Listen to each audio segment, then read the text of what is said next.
Hey dudes, CI here. So I've got a thing coming up. It's on September 22nd. It's Tuesday night. I'm heading over to this coffee house slash bar over in West Portland, Southwest Portland, and I'm going to be doing a reading. I'm not the only one doing it. A bunch of authors are going to be there reading. Some of them are reading from books. Some of them are reading from short stories. It'll be kind of cool. I'm looking forward to it. And I've got a 7-minute window in which I'll be reading my stuff.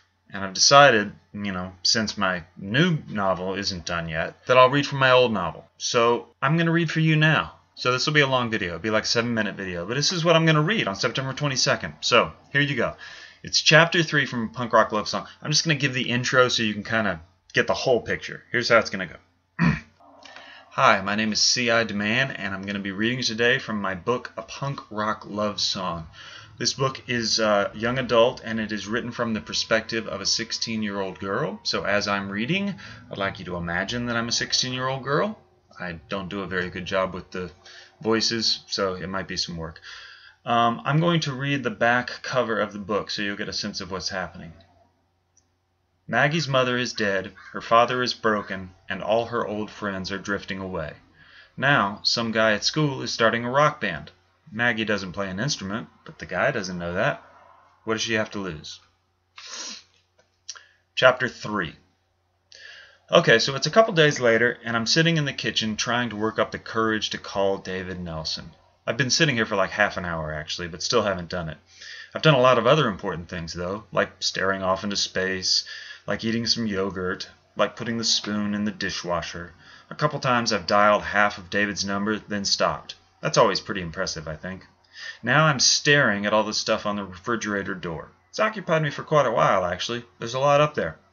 For example, there's this big watercolor painting of a clown I did back in kindergarten. Dad was just crazy about that clown painting. Showed it to everyone. Said he'd gotten some calls from famous museums. They wanted to buy it from him for $1 million, but he wouldn't sell it. Loved it too much. There's a whole bunch of magnets up there, too, including this one shaped like the Eiffel Tower. Mom and Dad got that on their honeymoon to France. I wish I could go to France. Dad used to say he'd take me someday, but I doubt that's happening now. Then there are these 2 photos that Mom loved so much. Dad had them blown up at some photo shop. One's a photo of her holding me in the hospital the day I was born. She looks happy and exhausted. I look like a beet with a pink hat. The other pictures of Dad and Mom standing on the front steps of our house the day they brought me home. I look more like a sweet potato in that one, which I guess is an improvement. Mom and Dad look so happy. I think that's why Mom loved these photos so much, not because I look like a root vegetable, but because she and Dad look so happy. God, I miss Mom. And Dad, too. Because let's face it, he pretty much died the same day she did. The old Dad, at least. The happy, energetic, sober Dad. His body's still around, but the rest of him's gone. Sigh. Deep, heavy sigh. Okay, enough of that. Time to get some courage. Time to call David. I don't know why I'm so nervous. Maybe because he's so gorgeous. I'm not all that good with boys. Cute boys, at least. I can talk to ugly boys just fine.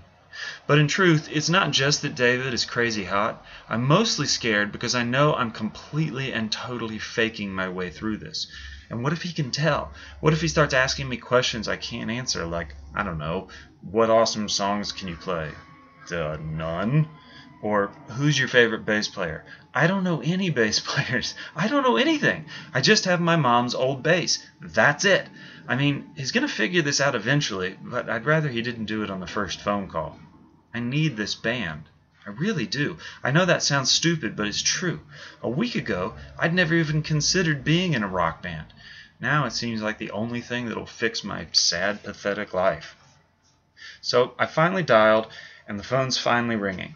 My heart's racing, so I try to distract myself by looking at the tips of my fingers. They hurt like hell. It's all this practicing the last 2 days. I say practicing, but really it's more like making random noises in the hope something miraculous happens. My left hand, the fingers are sore from pushing down on the strings.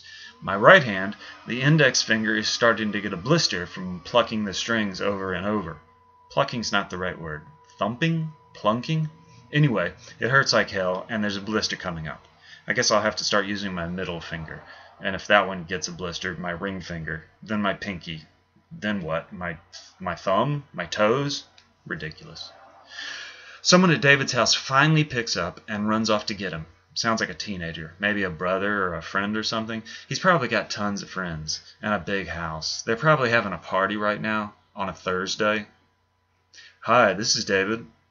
I'm startled. Wow, David has a nice voice, a sexy voice. Hard to believe he's just a sophomore. Oh, hey, David.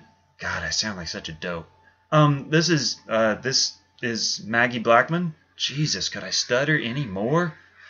You know, from school? There's a long pause. I thought he would say something, but he doesn't. I get nervous, wondering if I'm supposed to talk.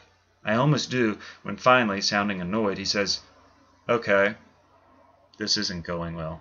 Pull it together, Maggie. So, I'm calling about the band. What do you play?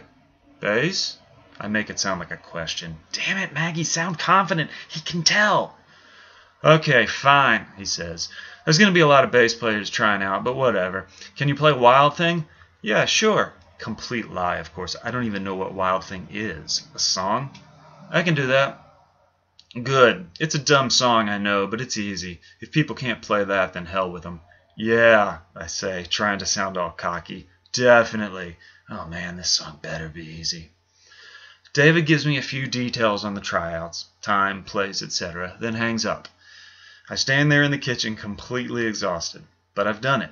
I'm officially going to auditions. I have 8 days to learn this so-called easy song, hopefully well enough to fool David Nelson. My heart's racing, and I'm exhausted, but I can't help but smile. Things are happening, new things, exciting things. I look at the photo of Mom and Dad standing on the front steps, holding their sweet potato. Maybe I'll be able to put a new picture up there soon. Something to make Dad smile again. His little sweet potato, all grown up and playing in a rock band. And there you are. That's what I'll be reading on September 22nd. I'll let you know how it goes.